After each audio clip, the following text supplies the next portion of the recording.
So just looking ahead, you did chapter 2 from Kessler today, and on the syllabus for next class, it says chapter 5 or 6. What I'm wanting to have happen is roughly half of you are going to read chapter 5 and roughly half of you are going to read chapter 6. Just for the sake of our conversation, so we don't end up with only one person reading chapter 6, for example, what I'd like you to do if you're on this side of the room, prioritize chapter 5. If you're on this side of the room, prioritize chapter 6. So chapter 5 in Kessler is on sacred action, so ritual, deed, and it understands religion not just as a set of beliefs, but as a set of practices. It's what we do. It's what a religious person does. It's what a religious community does. So it focuses on a variety of actions and sacred actions. Chapter 6 looks at the ideas of sacred time and sacred space. So a time that's designated as sacred, is set apart from the ordinary or the profane, is usually what's used, just kind of in opposition to the sacred. And in terms of sacred time, you might imagine something like the Sabbath in different, in Judaism and in Christianity, for example, a day that's set aside. Sacred space, just as it sounds, is going to understand a particular place as sacred for whatever reason. And so it's a place where you are closer to the true purpose of the universe, to God or gods or whatever the case may be. So it's sacred space is the focus. And there's a section on sacred architecture in there too. So you will be using either chapter 5 or 6 as one of your primary chapters for the first paper when you get to write about your sacred object. So if you haven't had a chance yet to take a look at the first paper prompt, you'll want to do so. So again, that's asking you to pick something that's a sacred object in your life, something that's another way to frame that I found useful is something that's irreplaceable, something that's special, something that's extraordinary, some tangible object. Some object, tangible gets a little tricky because it doesn't necessarily have to be something you can touch, but an object in your life, that'll make more sense as we move forward, but you will be using either chapter 5 or chapter 6 from Kessler, along with a select chapter from the following book that we'll get into next week. So if you have a sense of what your object is, you might think about if you use it in a particular way, if you have a particular ritual or practice that you tend to carry on with it, if you use it in a particular way, or if you can connect it to a special time or a special place, like you engage with this in a particular place, in a particular location, or it roots you back to, it takes you back to a particular time in your life, or thinking in terms of the future, something like that, where you could craft it in terms of time. So if you have a sense of where you might want to be going as far as the object, as far as what you would want to be using, you don't have to limit yourself to the sides that I just assigned. So in other words, I just asked this side to do chapter 5 on sacred action. If you have an object in mind, and it's kind of like, yeah, I could connect that with a place or with a particular time in my life or something like that, chapter 6 might be more beneficial, and that's totally fine. You can do chapter 6. Likewise, if you're on this side of the room and I just assigned you chapter 6 on sacred space and time, if you have an object in mind and you're thinking about it more in terms of like what you do with it, how you interact with it, chapter 5 might make more sense for you, and that's totally fine. You can do that. Okay? Does that make sense as far as how we're framing the next class? So you're just doing either chapter 5 or chapter 6. That's plenty to read. If you want to skim over the other one that you don't read, obviously that's fantastic too. So, okay. Any questions about that moving forward? All right, so way back when, our last class, which was way back on Thursday, right? What do we remember about that? What's something that we talked about? You're all flipping madly back through your notebooks right now. Sam? Is that when we talked about why you started religion? Yeah, so we talked, one of the broad things that we talked about would be some reasons why someone would want to study religion. Does anybody remember any reason for why? Yeah, Meg. To get a deeper understanding of the universe? Okay, yeah. So sort of the big questions is how I had labeled it. Yeah. Can you think of another one? Put a couple other hands up. Sophia? About how you're raised in a belief are born into, and how people can start to question their own faith and things that may or may not be seen as a good thing, and also you can start to question other things and the sense of Good. Yeah. What else? What else do you remember? Brianna? Yeah. Good. Mary, and then Isabel.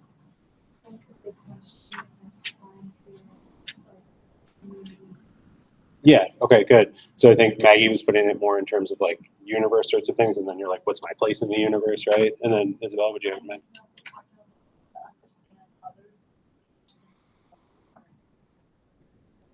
Sure. Great. Great.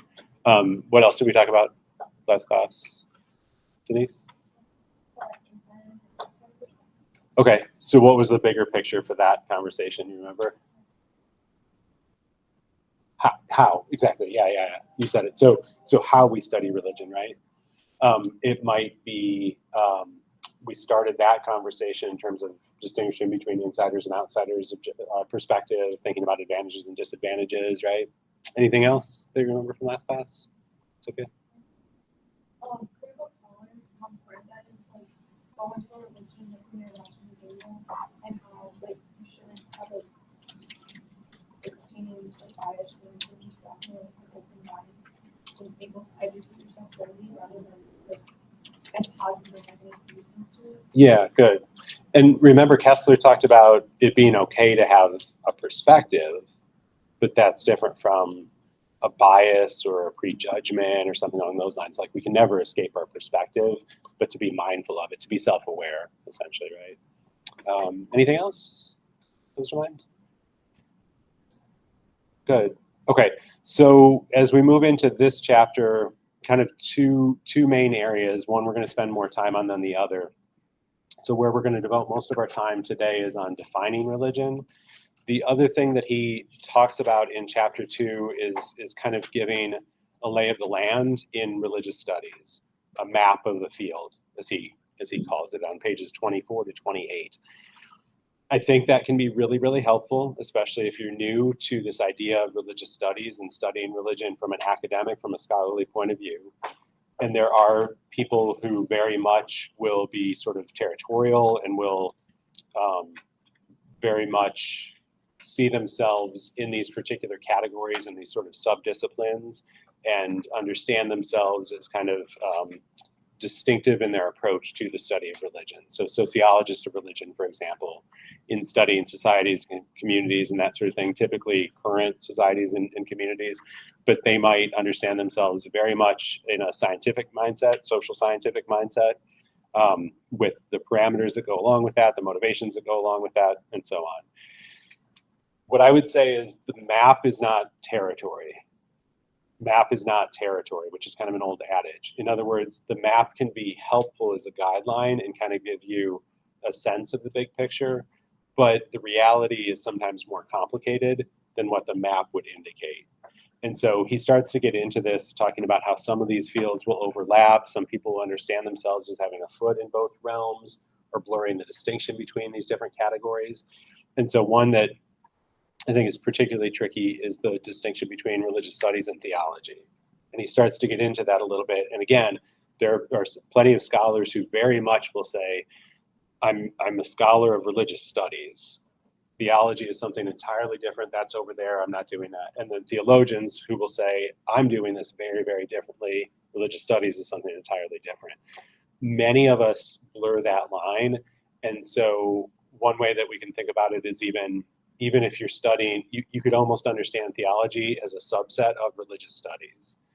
In other words, I could have a particular faith commitment or not, and I could still be studying different theologies, different ideas about God and how that relates to human existence and so on. And so the lines sometimes blur between those two. So I'm happy to try to explain any more about any of those subcategories or if there are particular questions or whatever, but just kind of wanted you to get kind of a, the zoom out big picture sense of the field and the range of the field as much as anything. Okay, so I'm not like quizzing you on what's a historian of religion do, whatever, like that kind of thing. So, okay. Okay, so where we're going to spend the bulk of our time today is thinking about how we define religion. So we're going to look at some scholars' definitions of religion. We're going to try to evaluate those definitions. We're going to apply some of the definitions that we can come up with to a particular case study and see see what this looks like, see what this looks like in practice. So to start, what I would like you to do is come up with your own definition of religion. And then I'm going to put you into conversation with a couple other people, and you're going to hash out a shared definition of religion. But just at the start, think through how you would define religion. So you could write this down, you could type it out, you could do bullet points, you can think about wording and so on, but just start with how you would define religion, okay?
So hopefully you should have at least a start with what you want to do.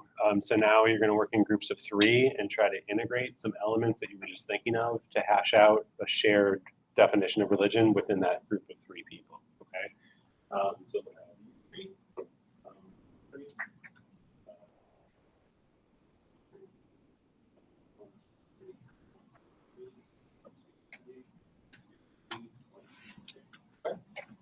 So take a few minutes, make sure everybody's talking, tap into the text as much as possible. If you want to, it's kind of sounding board also.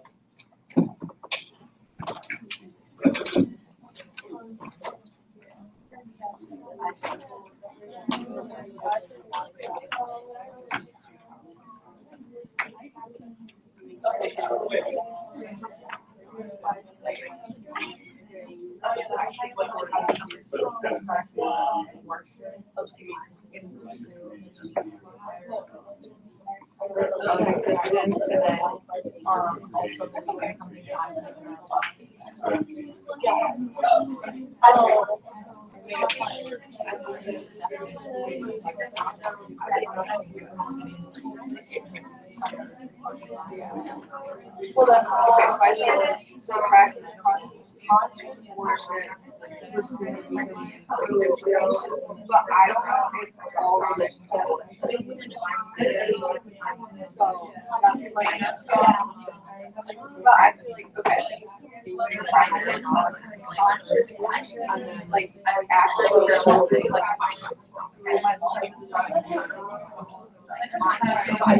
I don't know.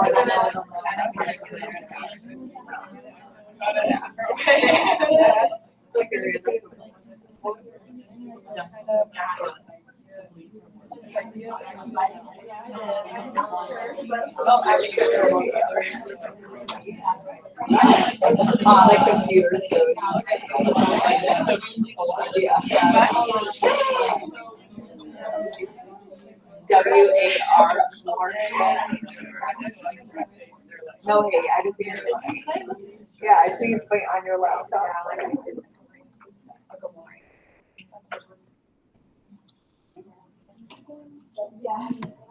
Yeah.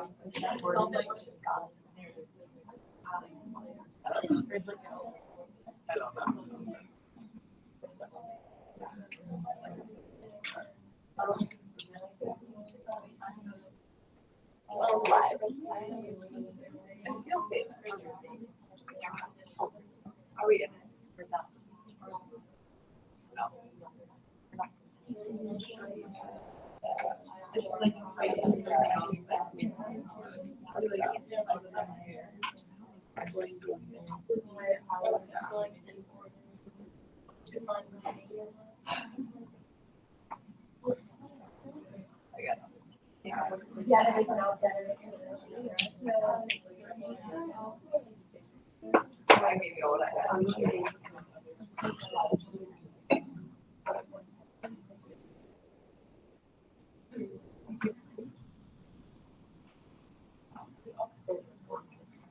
Refine the wording a little bit more. We're gonna share them in just a minute. So think about how you want to word it. Think about how you can strengthen it. Think about how you can add to it, nuance it. Oh, so, what was yours? I think.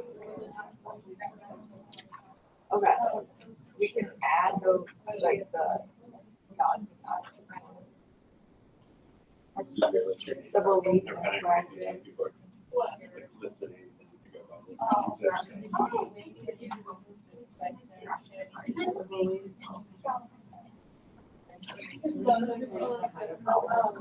What would you say? I said the practice of worship to pursue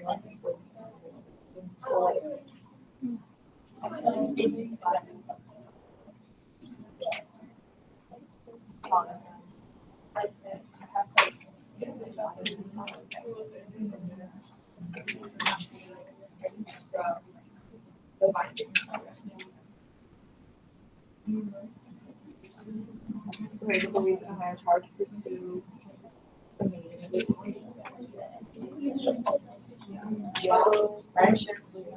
Oh, in order to.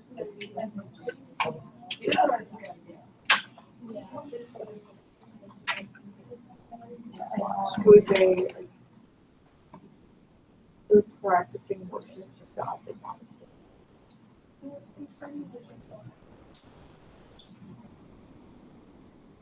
In the book, well, the one definition, all of them probably can really that's the key component.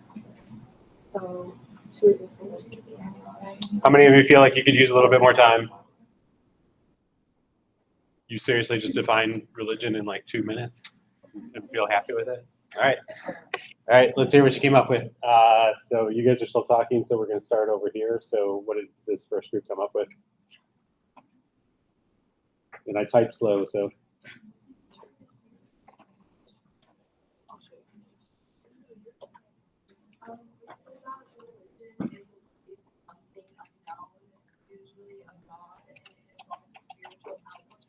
That was way too fast. Really, really good, but way too fast. I got belief in something. Back up. Something unknown, usually a God that guides your spiritual outlook on life.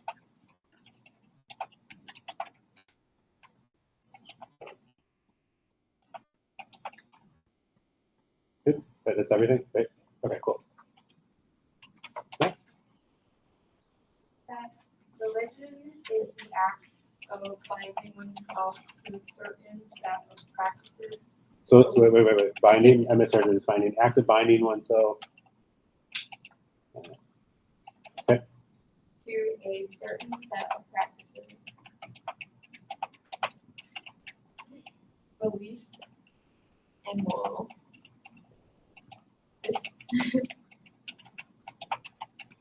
This could be shared amongst community or practiced solely on the individual level. For practice, you say? Solely on the individual?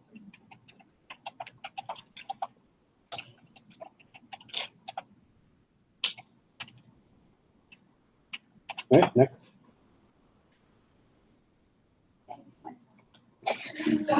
It's exciting, isn't it?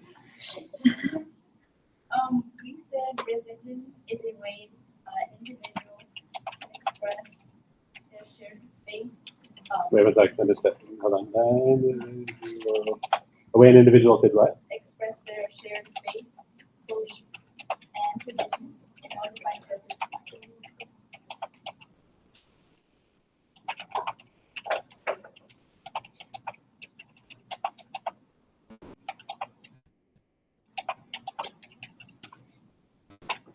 Okay.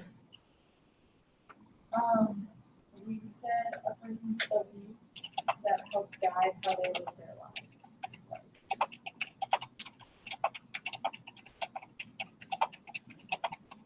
Lives or life, did you say? As if life. That's good. Either way works. All right, next. Religion is a system of beliefs, practices, texts, culture, Hang on, I can't type. Culture. Okay. and history that brings people together.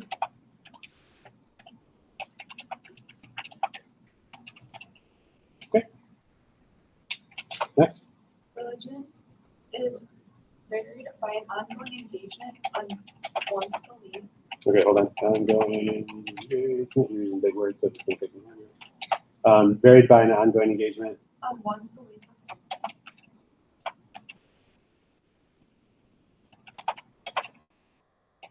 An outsider power. You said outsider power? Okay. Cool. Good. Okay. We wrote maintaining a relationship.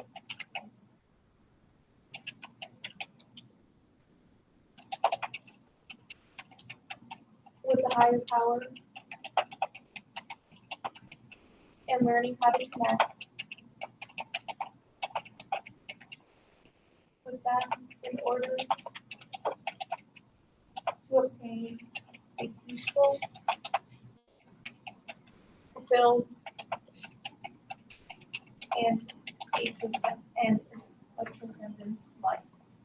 Transcendent? Yeah.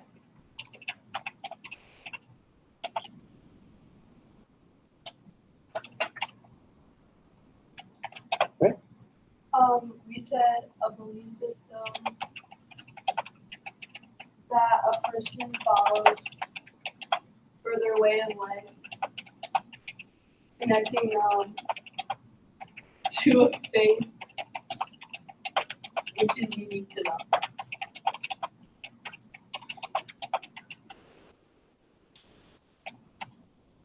All right, last but not least. We said the practice of the belief in a higher power to pursue the meaning of existence through worship of sacred people, places, and objects.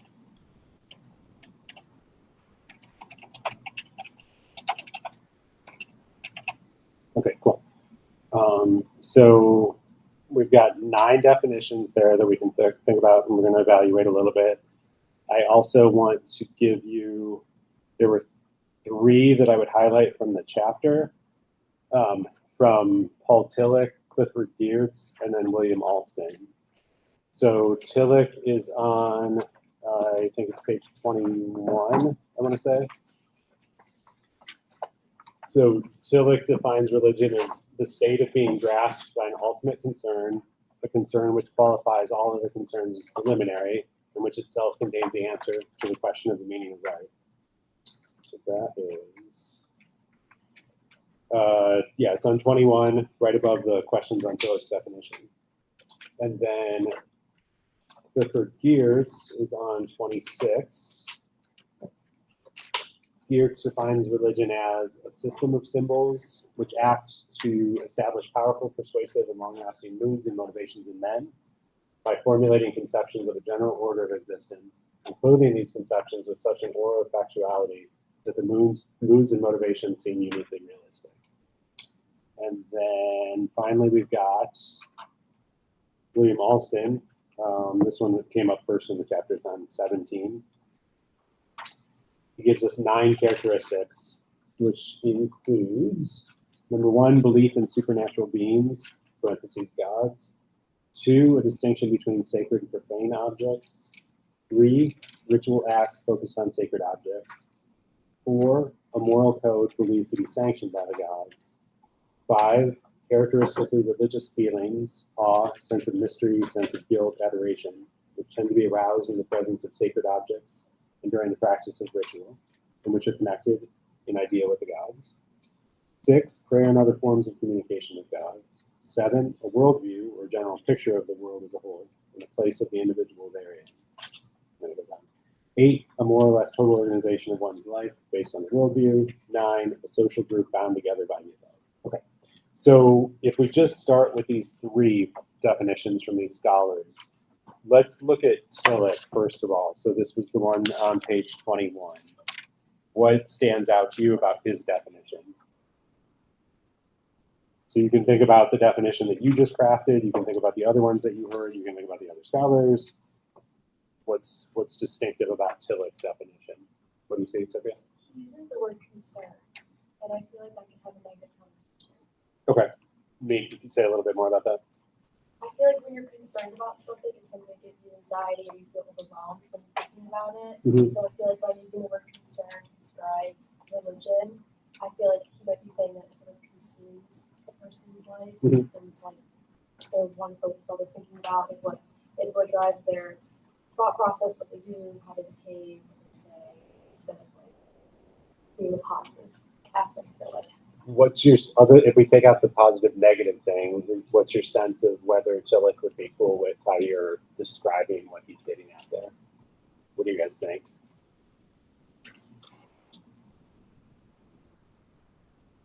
So I was hearing you start with concern. For many of us, we might think of almost like worry, like our ultimate worry. We're freaked out about what we're anxious about, something like that sort of connotation.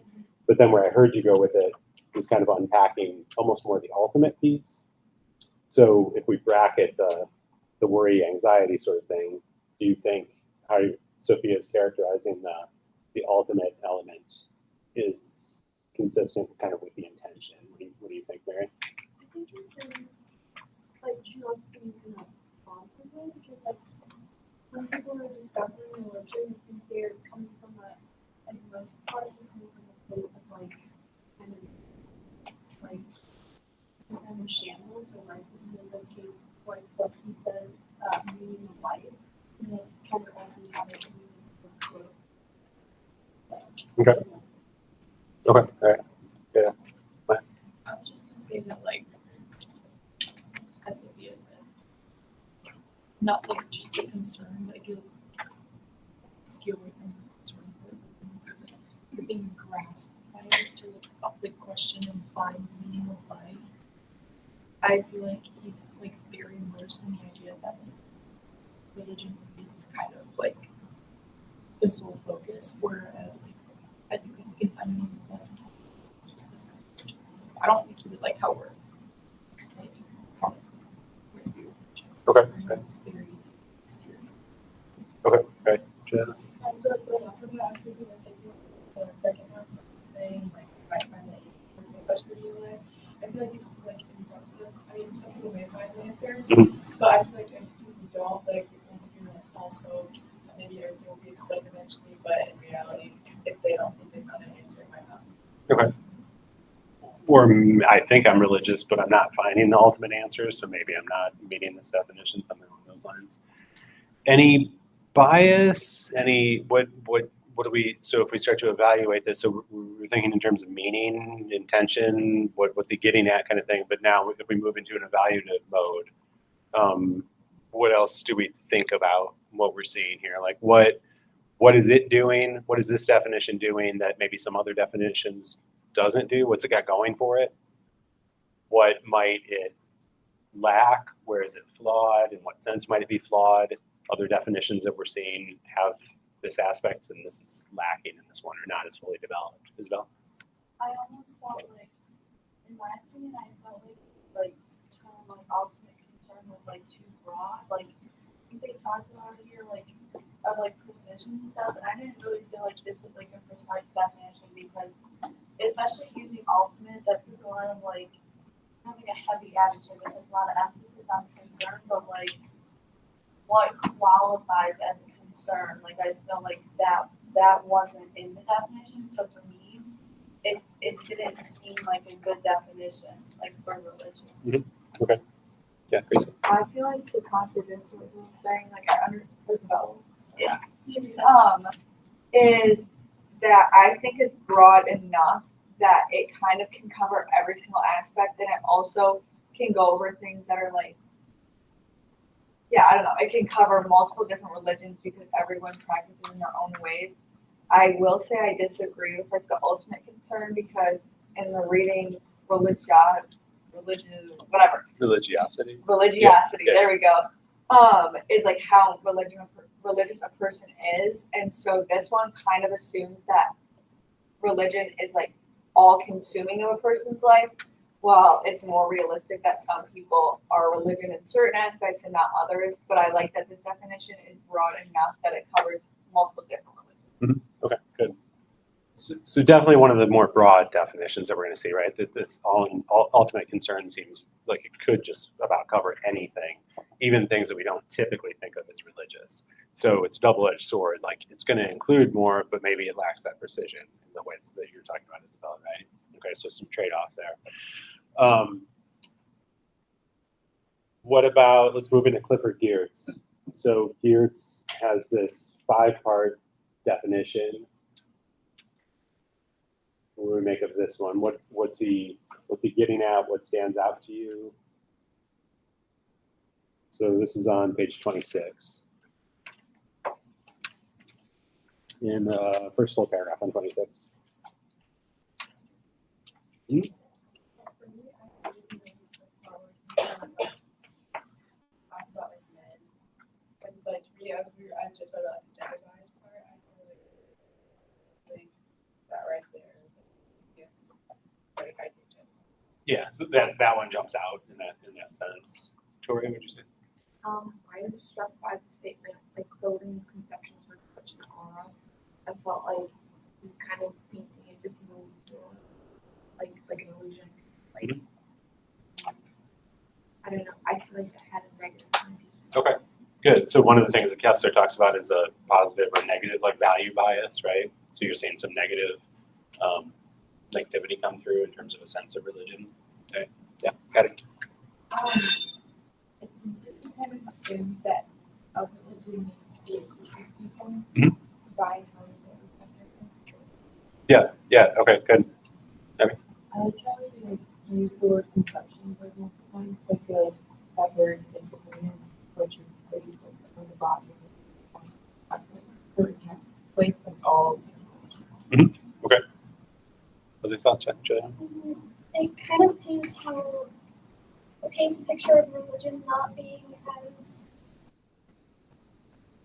it paints it as a perspective rather than as a system, which can fit for multiple different groups, but doesn't exactly fit for what people would understand as religious. Okay. And do you have a particular group of people in mind when you're saying that? It just paints it as less all-consuming than what we see religion. Okay. So especially maybe in comparison with Tillich, that ultimate concern language is something different. Anything else that you see going on with this one? We started to kind of blur the, let's unpack the meaning and let's start to evaluate it. Other thoughts in terms of evaluating it? What do you see? What do you see that Geertz's definition does well? We've heard some more negative critiques. What do we like about this? What do you think?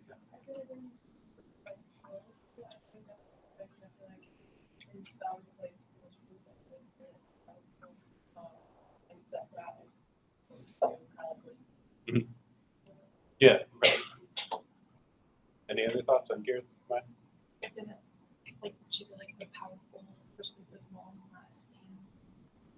It's kind of just like not like Paul's because he's like really into it, but it's just much more positive and like inviting back into practice with your religion. Geertz is more inviting, you're saying? I like how you're on a first name basis with I Paul know, Tillich too. I That's cool. honestly can't pronounce the last name, but I don't know my last That's name. fine. I won't tell him. He's actually dead, so it's fine. Yeah. Sorry. Geertz's definition seems as though it should precede Tillich's the way that he talks about how religion influences men and like their moods, motivations, and then Tillich's like describing about how he's like influenced by that, like by the religion and how it influences like his like the concerns that people have. Okay. So you all read the chapter, so hopefully you picked up on this, but Tillich and Geertz, or Paul and Clifford, now I'm picturing like the big red dog. Which one do you think is the theologian? Which one's an anthropologist? Got it. Why would you say that? Definitions seem less broad.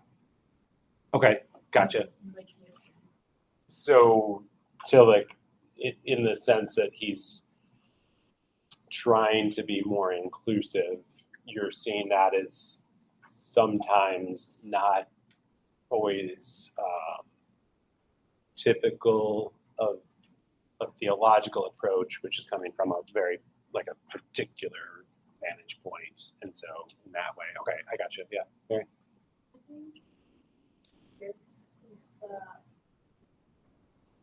Anthropologist. Yep. anthropologist, just because it says in this like definition, like how it like there's a general order of existence, and like I guess in theology there isn't if we think about like the existence and like how the world came to be, but in some religions they don't have that. Mhm. And with like Tillich's definition, I think it's by bringing up like as religions have a concern, and those is kind of the prescription for that, then that's what theology. Okay. Other thoughts? There's a hand over here somewhere. I feel like Geertz is the theologian, what is it, right? Just because I feel like he's talking about symbols, and from what I know of, I feel like symbols can be taken as like a sign from God, and theology is the study of the divine, or his goal is knowledge of God. And so I think it's addressing more God specifically, like the other definition was addressing religion as a whole. Okay. Yeah, sure. Actually, in anthropology, they address symbols as more like a metric like system, because something to like study more than just like oh God put that symbol there when like on maybe like a billboard sign.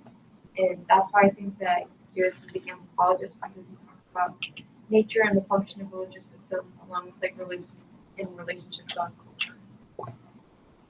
So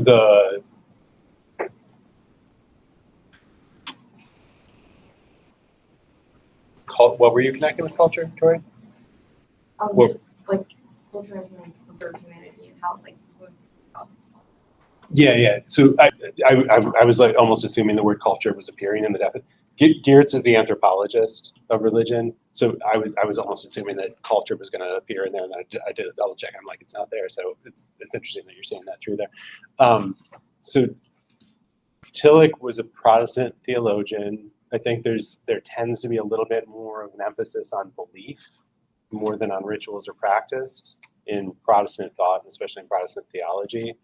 I like how you guys are interpreting though the kind of the broadness that we were picking up on in Tillich is maybe indicative of him not being a theologian. Geertz was an anthropologist of religion, and is an anthropologist generally speaking. And I think a couple of the things that you guys were picking up on, one would be the almost negative value bias that was commented on in Geertz kind of comes through there. That's sometimes found, that's probably going to be found more in a social scientific approach to the study of religion than you would find in the theologian.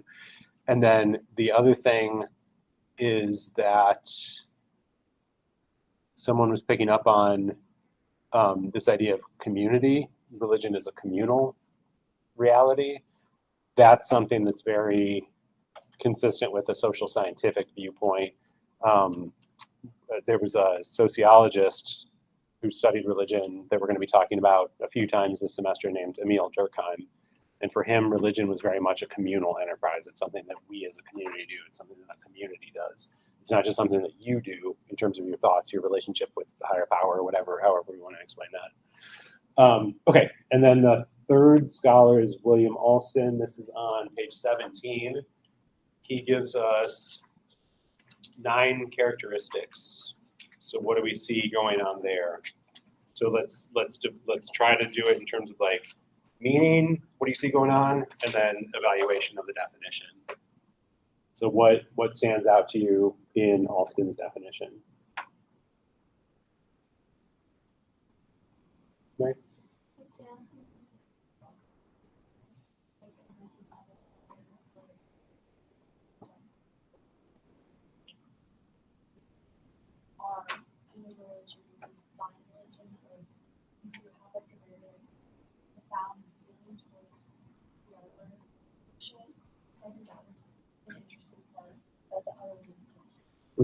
Okay. What else in terms of Alston's definition? What do you see going on? I kind of liked and didn't like how there was like 9 components and it was kind of like pick and choose. I think in some aspects it's nice with the broadness, but also I feel like it can cause kind of problems when you're like, well, just because it's on there doesn't mean it counts, or like whatever. I don't know. So what's this sort of definition called? Anybody remember that?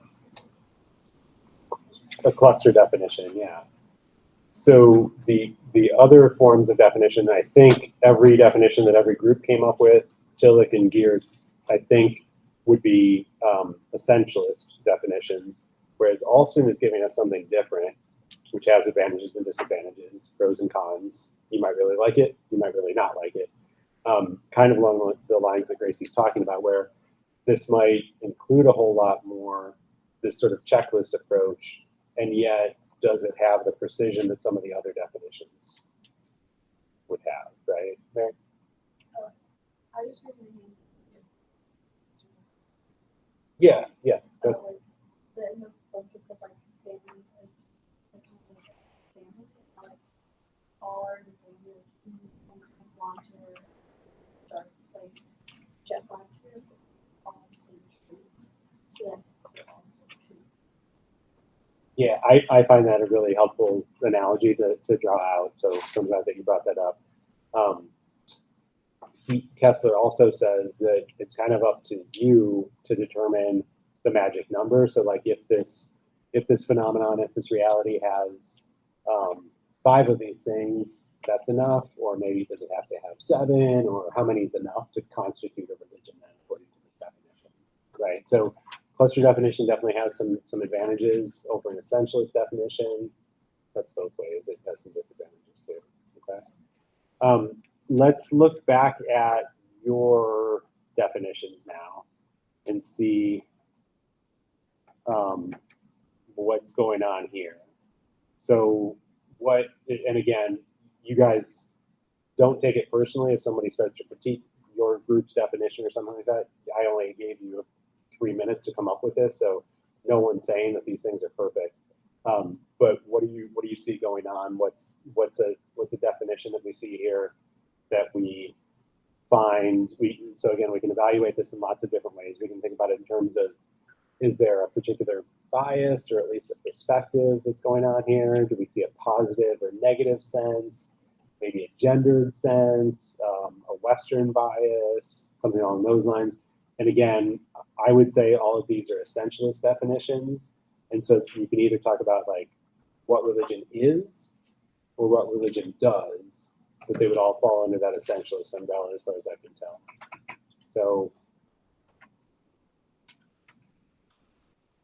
what do you think?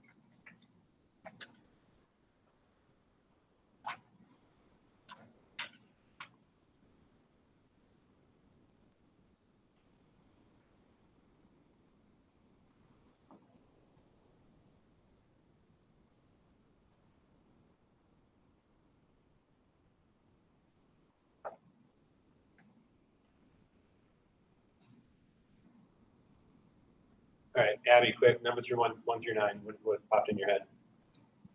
Don't look at that. Don't look at that. Number 1 through 9.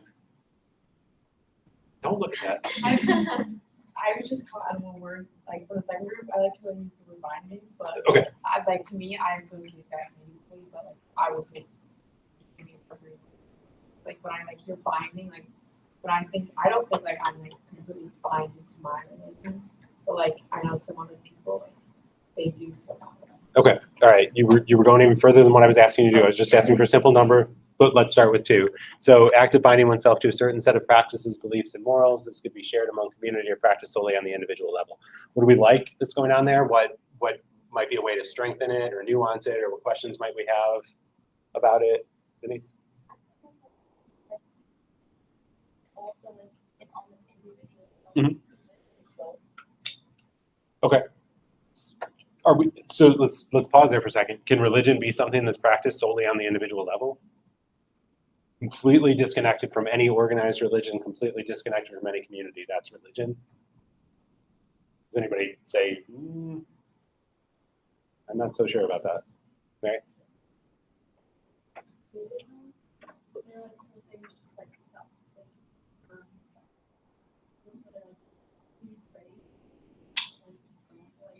There's still a communal. Buddhism becomes this really interesting test case with all of these, and we can talk more about that. Usually it's termed in terms of like higher powers or what God or whatever. But so you could have, I think you could practice Buddhism in certain aspects completely on an individual level, but there's still, you immediately went to, well, there might be prayers or rituals that are communal, right? But yeah. I guess like the Christian having your own, like your faith is between you and it's not really like you're trying to pray with a community, like individual and. But I guess it could be like practice solely on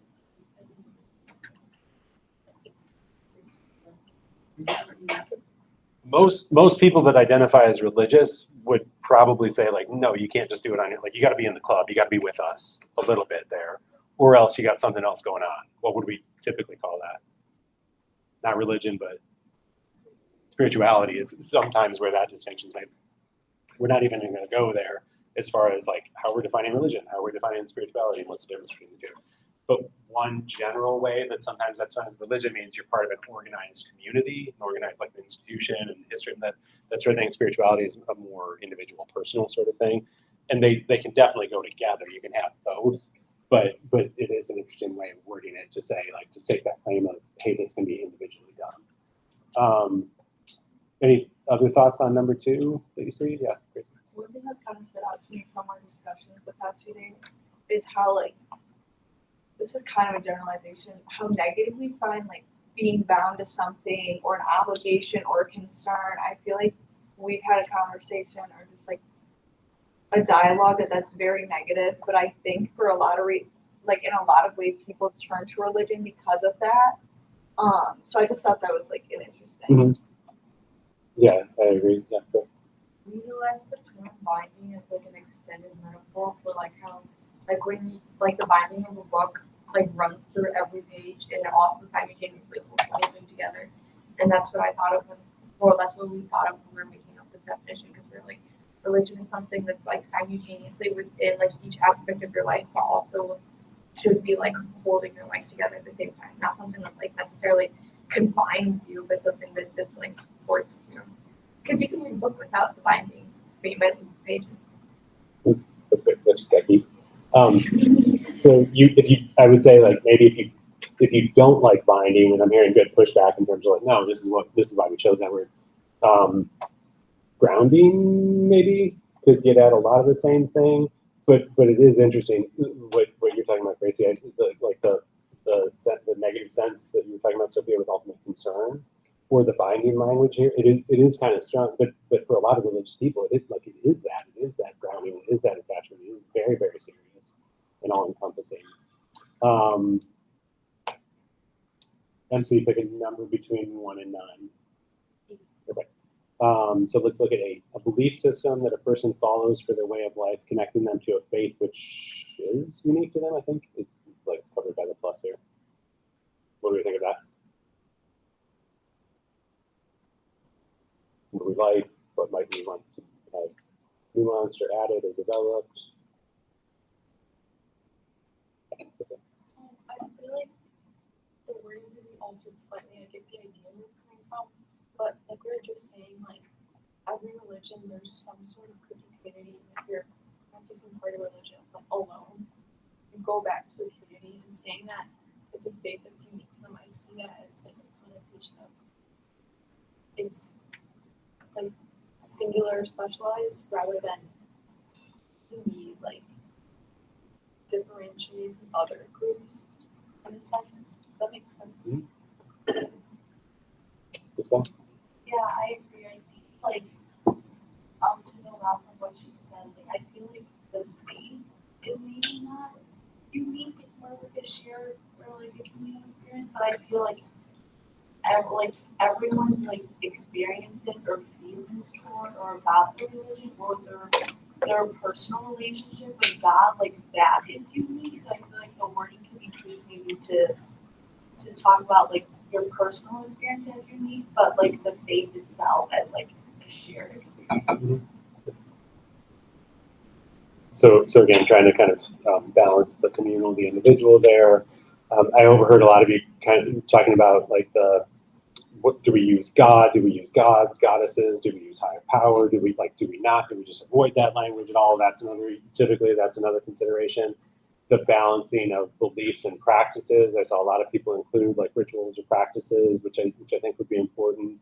I see one that specifies texts. That would be the case in a lot, and then a really, really important aspect of a lot, but not necessarily all. So I think you guys did a remarkable job given what I just gave you to do. These 3 guys, these are, especially Tillich and Geertz, are probably the 2 most famous definitions of religion. The other thing, just to throw out here, I wanted to add dates because I didn't see them in the Kessler text, so I was double checking the citations, and I noticed they're all from the 1960s. Does that matter? Do we care? Like, does that, maybe it's not as accurate, maybe it's not as worthwhile. We need something more recent. What do you think? Yeah. To me, not something that we should really, but it just for out like thousands of years and really using definitions that have been evolving like 1960s. Like I get it, obviously things kind of evolve with time and they need to be modernized, but like I feel like we should kind of like a base definition.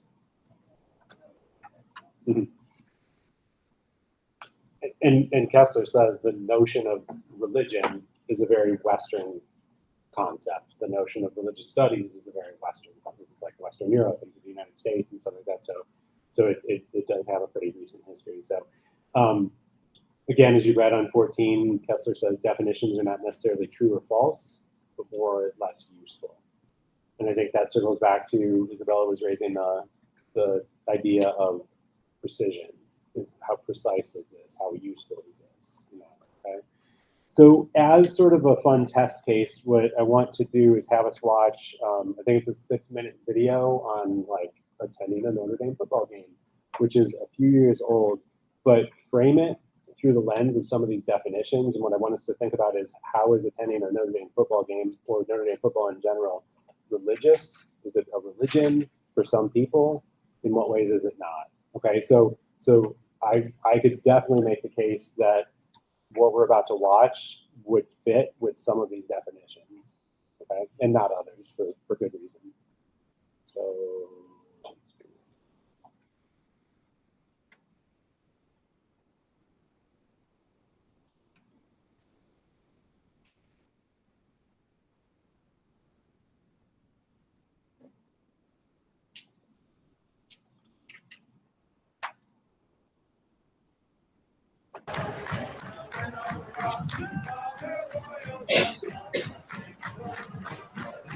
Hey guys, it's game day. We went on a run this morning with the Game Day Run Club. Coolest thing was the grotto. We paused for a second, lit a candle. It was really great. Now we're headed over to the tailgate, see a Notre Dame football game. Oh yeah, come along. I've never been to a game before. How is coming to a Notre Dame football game different than going to any other football game in the country? You can feel it. I mean, it's in the air, it's in the crowd. I don't know where you can find an atmosphere like this anywhere else in the country. Ever since I was born, I knew nothing but Notre Dame football on Saturdays. There's a bond that's really you can't explain except unless you're experiencing it here. You guys all start this young being a Notre Dame. Oh yeah. There was a picture in my high school yearbook of me 6 months old in a Notre Dame onesie, so probably around then. Outsider looking in, how could you not like Notre Dame? They call it the world's largest family. And as soon as you get on campus, you feel part of that family. I don't even know how it happens. It's like a baptism. As soon as you wake up on the first game day, they pull you right into it. It's like you have 88,000 friends you've never met before. Tonight is an extra special night. It's the candlelight dinner. We're going to take you with us. Okay, it's like 4:15. We're early. But listen, this is a really popular event. We're basically part of the band now. I'm hoping they perform. They're gearing up. Listen, they have to do it.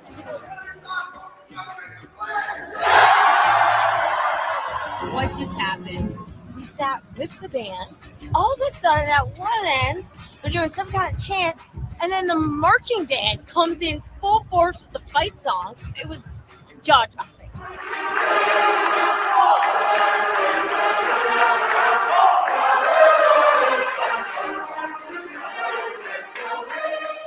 Just made it back to the stadium.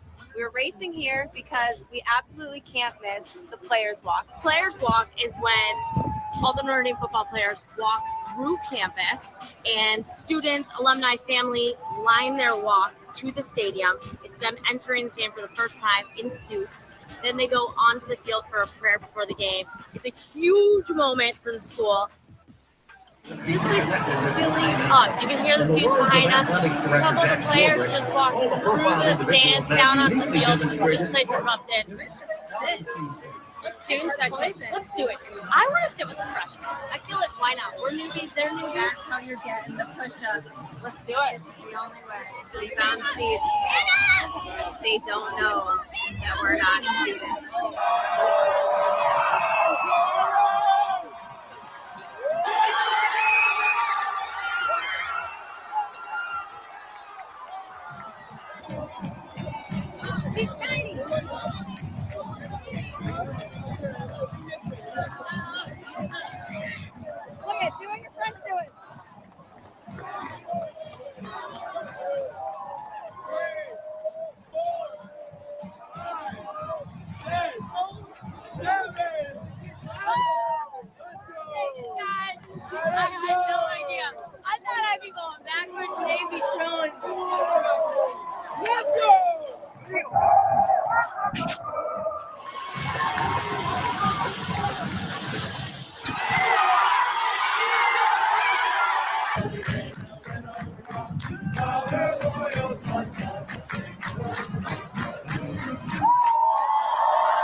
We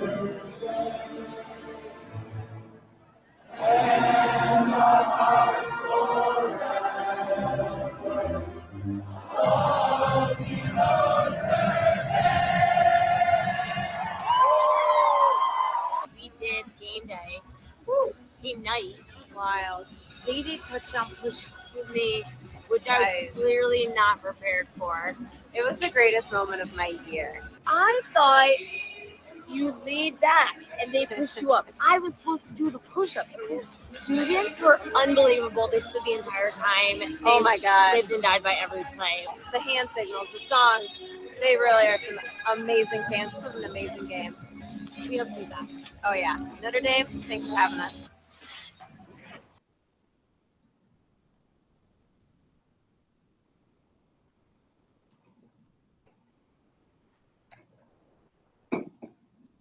All right. In what ways is Notre Dame football or attendance in a Notre Dame football game religion or a religious act? What do you say about that, Mary? And I feel like me, my dad is like a huge like fan in general.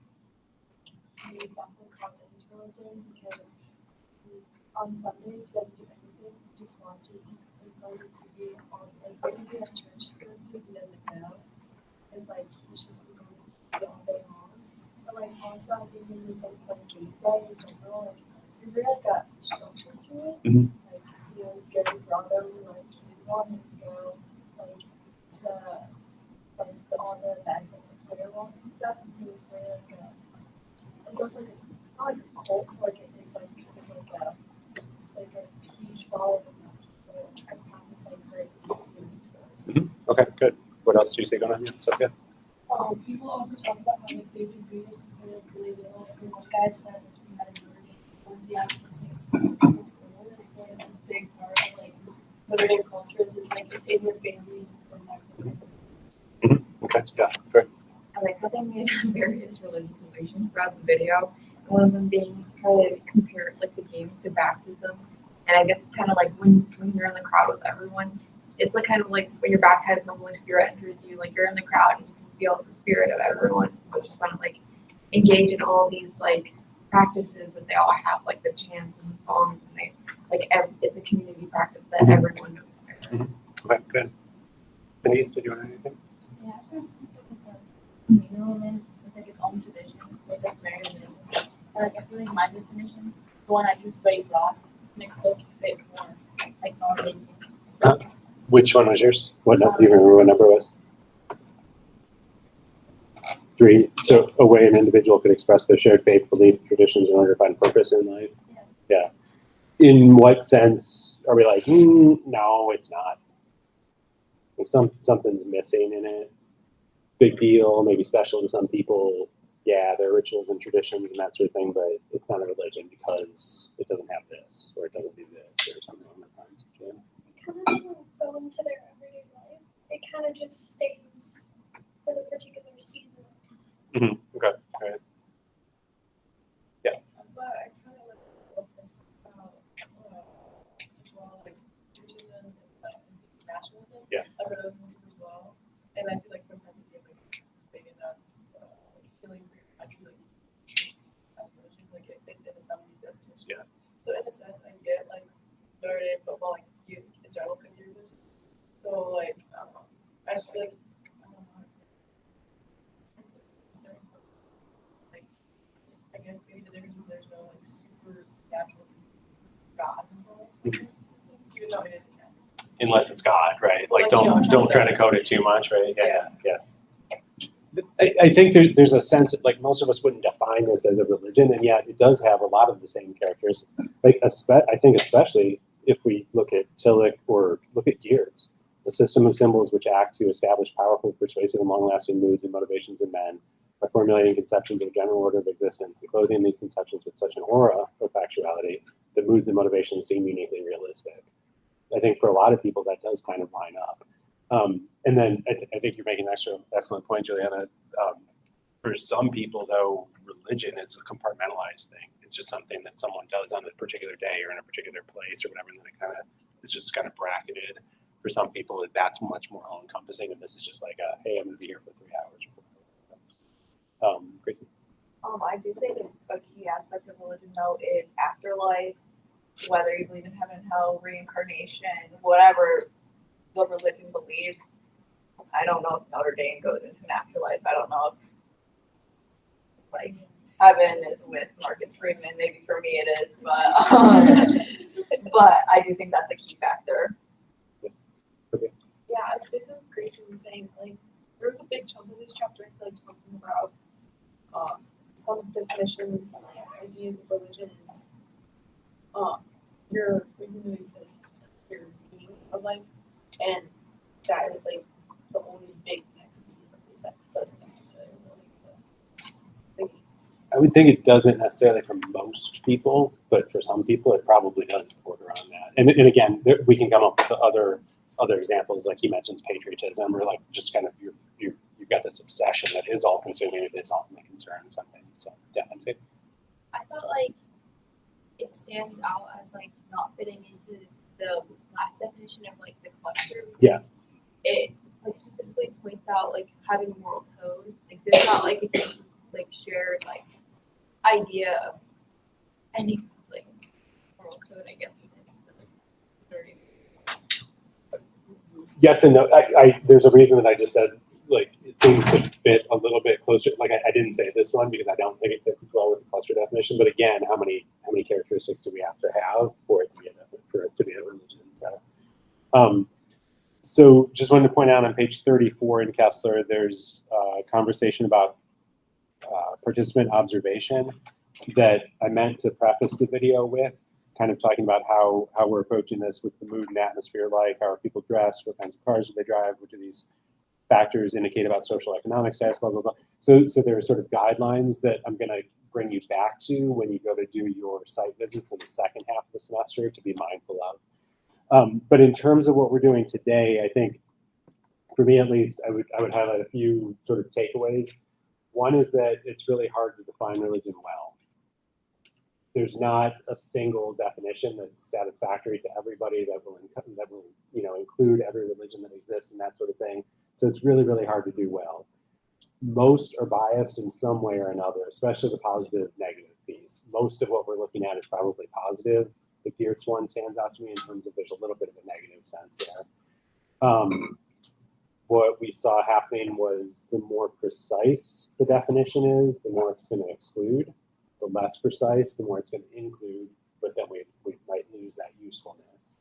And then what Kessler's talking about is the goal is to understand religion better, not to attack it or defend it. And some of these definitions can help do that. The other thing that I would say is that how we define religion matters because it matters to people. It matters to people who are religious. It matters in their day-to-day lives. It also has social and political and legal consequences and implications. So if we define religion as this, and we talk about in the United States, the establishment of religion, the free exercise of religion, then if I have the power to define religion in a particular way, then I can exclude certain communities and people who don't meet my definition, don't meet my standard, and therefore don't have the legal right to freely exercise their religion.